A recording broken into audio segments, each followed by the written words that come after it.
sa aklat ni Propeta Zacarias.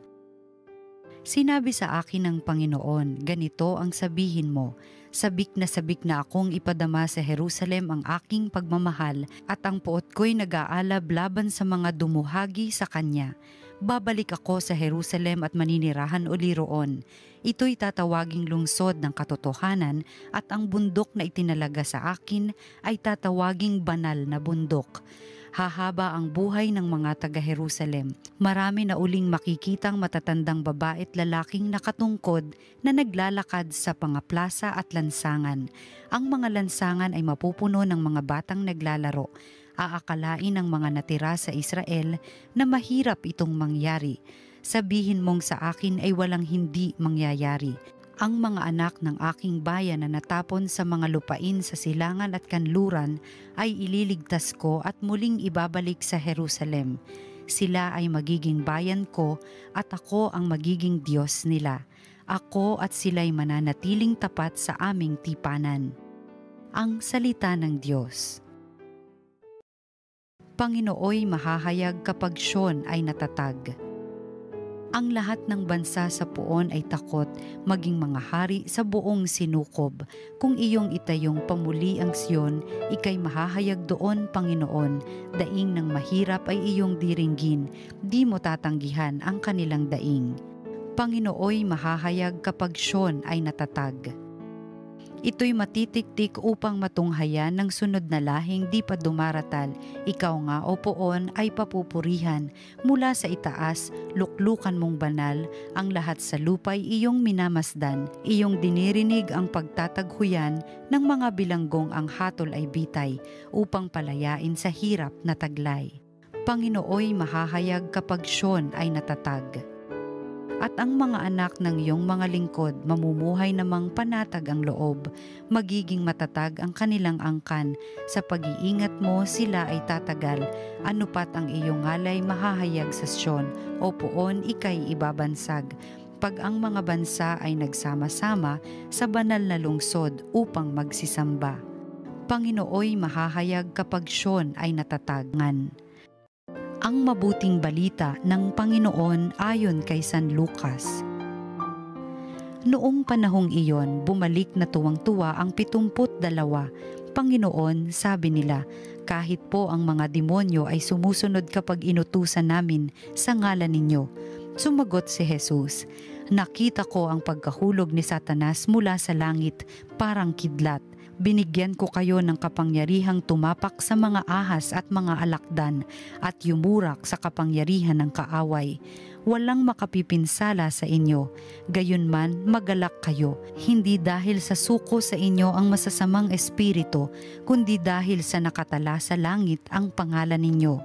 Nang oras ding iyon, si Jesus ay napuspos ng galak ng Espiritu Santo at sinabi niya, "Pinasasalamatan kita, Ama, Panginoon ng langit at lupa, sapagkat inilihim mo sa marurunong at pantas ang mga bagay na ito at inihayag mo sa mga taong ang kaloob ay tulad ng sa bata. Oo, Ama, sapagkat gayon ang ikinalulugod mo. Ibinigay sa akin ng aking Ama ang lahat ng bagay. Walang nakakikilala sa anak kundi ang Ama, at walang nakakikilala sa Ama kundi ang anak, at yaong marapating pagpahayagan ng anak." Humarap si Jesus sa mga alagad at sinabi na di naririnig ng iba, "Mapalad kayo, sapagkat nakita ninyo ang inyong nakikita ngayon. Sinasabi ko sa inyo, maraming propeta at mga hari ang nagnasang makakita ng inyong nakikita, ngunit hindi nila nakita. Hinangad din nilang mapakinggan ang inyong naririnig, ngunit hindi nila napakinggan." Ang mabuting balita ng Panginoon. Pinupuri ka namin, Panginoong Hesukristo.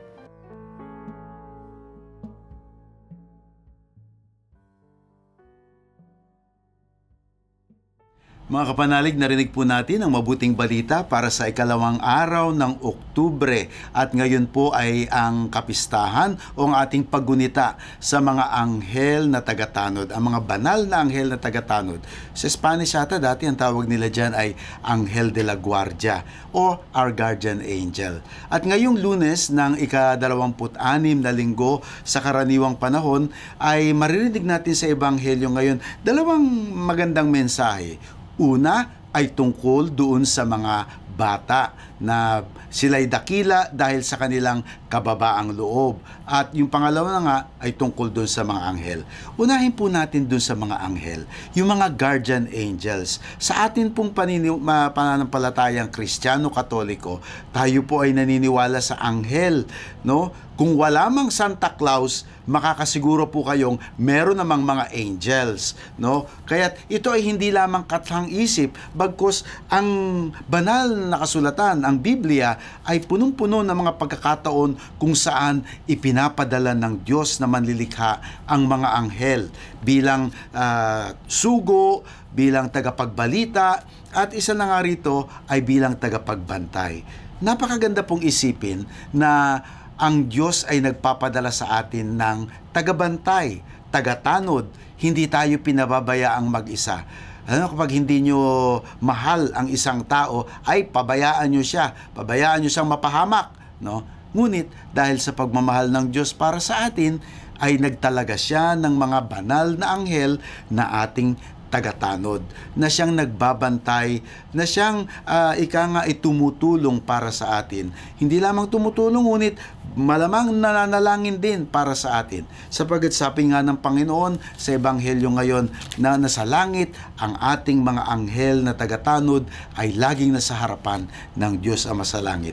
Sila siguro ang nagdadala ng ating mga panalangin sa langit o ng ating mga pasasalamat at ang ating mga pangangailangan.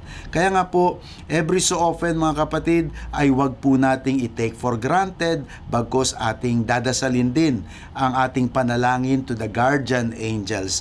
Very simple to memorize. Yung batang maliit nga memorize niya Tayo pa kaya mga matatanda. So mga kapatid, alalahanin po natin ang ating mga guardian angels at sila'y ating pasasalamatan. At dito sa Ebanghelyo rin, nakita rin po natin dito, ang sabi ng Panginoon na tularan natin ang mga bata sapagkat sila'y dakila sa kaharian ng Diyos dahil sa kanilang kababaang loob. Nabasa ko minsan na ang ina daw, yung ina ng lahat ng mga virtues o magagandang katangian ay ang dalawa. Una, ang kababaang loob at ang pangalawa, ang charity o pagmamahal. Pagmamahal sa Diyos at pagmamahal sa ating kapwa. Doon sa kababaang loob po, dahil kung meron tayo niyan, no, kababaan loob sa ating pagkilos, ay alam natin na yung ibang bagay maiiwasan natin. And in fact, tingin ko, yun ang number one qualities din ng mga angels. Dahil yung mga anghel na hindi mabababa ang loob, wala sila sa langit, sila yung nandun sa baba. Ano po? Dahil yun ang isang katangian ni Satanas at ng mga kaaway nating mga demonyo na sila man bagamat ay nilikhang mga anghel, ngunit sa taas ng kanilang kayabangan, no, ay sila'y nabulid sa kababaan ng impyerno. Kaya't tularan po natin ang magandang katangian ng mga anghel, ng ating mga guardian angels at ng mga kabataan at ng mga anak ng Diyos, ang kababaan ng loob at pagmamahal sa Diyos at sa kapwa. Amen.